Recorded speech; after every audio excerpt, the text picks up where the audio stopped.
Hi hello welcome to the pepper cooking ചാനലിലേക്ക് എല്ലാവർക്കും സ്വാഗതം. ഇന്ന് നമ്മൾ ചെയ്യാൻ പോകുന്നതെന്ന് വെച്ചാൽ ഉണക്കമീൻ വെച്ച് ചമ്മന്തി ഇടിച്ചാലോ. അപ്പോൾ ഇതിനു മുമ്പ് നമ്മൾ ഉണക്ക ചെമ്മീനൊക്കെ വെച്ച് ചമ്മന്തി ഇടിച്ചിട്ടുണ്ട്.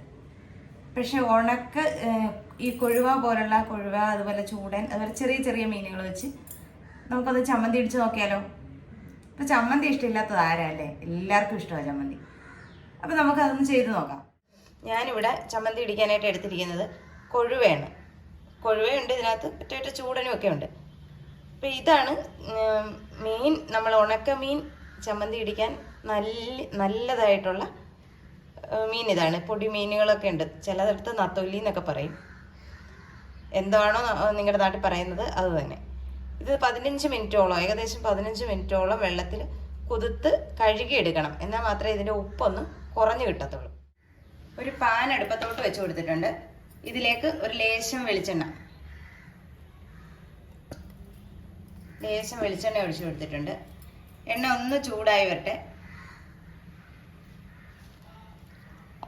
എണ്ണ ചൂടായി വന്നിട്ടുണ്ട്. ഇതിലേക്ക് നമുക്ക് നമ്മുടെ കഴുകി വാരിയ ഉണക്കമീൻ ഇട്ട് കൊടുക്കാം.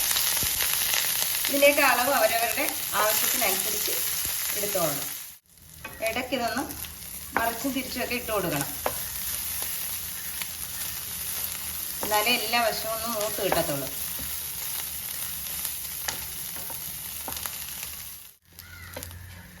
ഇടയ്ക്കിടയ്ക്ക് ഒന്ന് തിരിച്ചു മറിച്ചു ഇട്ട് കൊടുക്കണം. ഒരു പകുതി മൂപ്പായി വരുമ്പോഴത്തേക്ക് ഒരു കൈപ്പിടി ചെറിയ ഉള്ളി അരിഞ്ഞത് ഇതിലേക്ക് ഇട്ട് കൊടുക്കുക.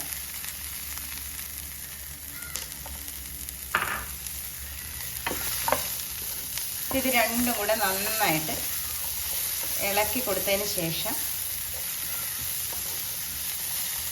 നമ്മൾ ഇതിനകത്തോട്ട് ഇപ്പോൾ സെപ്പറേറ്റ് ഉപ്പൊന്നും ചേർക്കേണ്ടതില്ല. ഉണക്കമീനല്ലേ, അതിന് എന്തോരം ഉപ്പുണ്ടാകുമെന്ന് നമുക്കിപ്പോൾ അറിയാൻ പറ്റത്തില്ലല്ലോ. നമുക്ക് ബാക്കി ഇൻഗ്രീഡിയൻസ് ഒക്കെ ചേർത്തതിന് ശേഷം നമുക്ക് നോക്കിയിട്ട് പോരെങ്കിൽ ചേർത്താൽ മതി ഉപ്പ്. പിന്നെ നമ്മുടെ ഈ ചേർത്ത കൊച്ചുള്ളി നന്നായിട്ടൊന്ന് വാടി വരണം.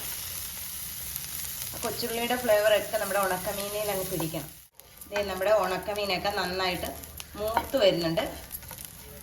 കരിഞ്ഞു പോകുന്നതിന് മുമ്പ് തന്നെ നമുക്കിത് എടുക്കേണ്ടതുണ്ട്. അപ്പോൾ ഇതിലേക്ക് ഒരു ബൗള് തേങ്ങ തിരകിയത് ചേർത്ത് കൊടുക്കുക. എന്നിട്ട് നമുക്ക് ഈ തേങ്ങയും ഇതെല്ലാം കൂടെ ഒന്ന് വെള്ളമൊക്കെ വലിഞ്ഞ് നന്നായിട്ട് കിട്ടണം. അതായത് തേങ്ങയിൽ ഉള്ള വെള്ളം ഉണ്ടല്ലോ അത്. ഇപ്പോൾ പച്ച തേങ്ങ വെച്ച് നമുക്ക് അരയ്ക്കാം. പക്ഷേ അരച്ച് കഴിയുമ്പോഴത്തേക്കെന്ന് പറഞ്ഞാൽ അത് കുറച്ച് നേരം ഇരുന്ന് കഴിയുമ്പോൾ അതിലൊരു ചുവ വ്യത്യാസം വരുന്നത് ഫീൽ ചെയ്തിട്ടുണ്ട്. അപ്പോൾ ഇതാകുമ്പോൾ അങ്ങനെയൊന്നും ഉണ്ടാകത്തില്ല. നമുക്ക് 2 ദിവസം കൂട്ടുകയും ചെയ്യാം. പെട്ടെന്നൊന്നും കേടാവത്തില്ല, നമ്മളെല്ലാത്തിൻ്റെയും വെള്ളം വറ്റിച്ചങ്ങ് എടുക്കുന്നത് കൊണ്ട്.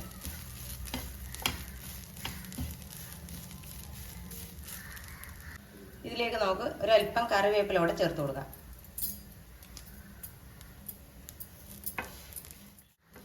ആഹാ, തേങ്ങയും ഉണക്കമീനും എല്ലാം കൂടെ ഇങ്ങനെ കിടന്ന് നല്ലോണം ഒന്ന് മൂത്ത് വരുന്ന ആ സ്മെല്ലുണ്ടല്ലോ, ഇവിടെയൊക്കെ നിറഞ്ഞു നിൽക്കുക. പറഞ്ഞറിയിക്കാൻ പറ്റത്തില്ല. ഉണക്കമീൻ ഇഷ്ടമുള്ളവർക്ക് അതിൻ്റെ ആ ഒരു ഫീലിംഗ് മനസ്സിലാകത്തുള്ളൂ. നമ്മുടെ തേങ്ങയൊന്നും കളർ മാറുകയൊന്നും വേണ്ട, ജസ്റ്റ് അതിൻ്റെ വെള്ളം ഒന്നും വലിഞ്ഞാൽ മാത്രം മതി. ഇപ്പം ഇതിൻ്റെ വെള്ളമൊക്കെ നന്നായിട്ട് വലിഞ്ഞിട്ടുണ്ട്. ഈ സമയം നമുക്കിതിലേക്ക് എരിവിനാവശ്യമായ മുളക് പൊടി, ഞാനിവിടെ കാശ്മീരി മുളക് പൊടി എടുത്തിരിക്കുന്നത്. ഒരു 3/4 ടേബിൾ സ്പൂൺ മുളക് പൊടി ഞാൻ എടുത്തിട്ടുണ്ട്. നമ്മുടെ മുളക് പൊടി എല്ലാം കൂടെ ഒന്ന് മുളക് പൊടിയുടെ പച്ച ചുവയൊക്കെ ഒന്ന് മാറി വരണം. അതുവരെ നമുക്കൊന്ന് ഇളക്കി കൊടുക്കാം. ഇതെല്ലാം നന്നായിട്ട് മൂത്തിട്ടുണ്ട്. ഇനി നമുക്കൊന്ന് ഒരു സ്വല്പം ഇതിൻ്റെ ചൂട് നാറിയതിന് ശേഷം മിക്സിയിലിട്ട് നന്നായിട്ടൊന്ന് പൊടിച്ചെടുക്കാം. നമുക്കിത് നമ്മുടെ മിക്സിയുടെ ജാറിലേക്ക് മാറ്റി കൊടുക്കാം. ഇച്ചിരി ഒന്ന് തണുത്തതിന് ശേഷം അടിക്കാവുള്ളൂ, ഇല്ലെങ്കിൽ ഇതൊക്കെ തെറിച്ച് പുറത്തോട്ട് വരും. ഈ നമ്മുടെ ഉണക്കമീൻ ചമ്മന്തി ഇവിടെ റെഡി ആയിട്ടുണ്ട്. നമുക്കിനി ഇതൊന്ന് ഉരുട്ടിയെടുത്താലോ. നല്ലോണം കൈവച്ചത് ഇങ്ങനെ ഒന്ന് അമർത്തി കൊടുത്താൽ മതി.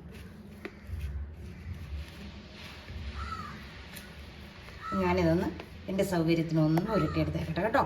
അപ്പോൾ അതേ ഞാൻ ചമ്മന്തി ഉരുട്ടിയെടുത്തിട്ടുണ്ട്. നിങ്ങളെല്ലാവരും ഇതുപോലെ ഒന്ന് ട്രൈ ചെയ്ത് നോക്കുക. അപ്പോൾ ചൂട് ചോറിൻ്റെ കൂടെ അടിപൊളി കോമ്പിനേഷനാണ്. വേറെ ഒരു കറിയും നമുക്കിതിന് ആവശ്യമില്ല. ഈ ചമ്മന്തി കൂട്ടി തന്നെ നമുക്ക് ചോറിനാം. നിങ്ങൾ എല്ലാവരും ട്രൈ ചെയ്ത് നോക്കണം. വീഡിയോ ഇഷ്ടമായാൽ ലൈക്ക് ചെയ്യാനും ഷെയർ ചെയ്യാനും കമൻറ്റ് ചെയ്യാനും മറന്നു പോകരുത്. നല്ലൊരു വീഡിയോ ആയിട്ട് കാണുന്നവരെ ടാറ്റാ ബൈ ബൈ.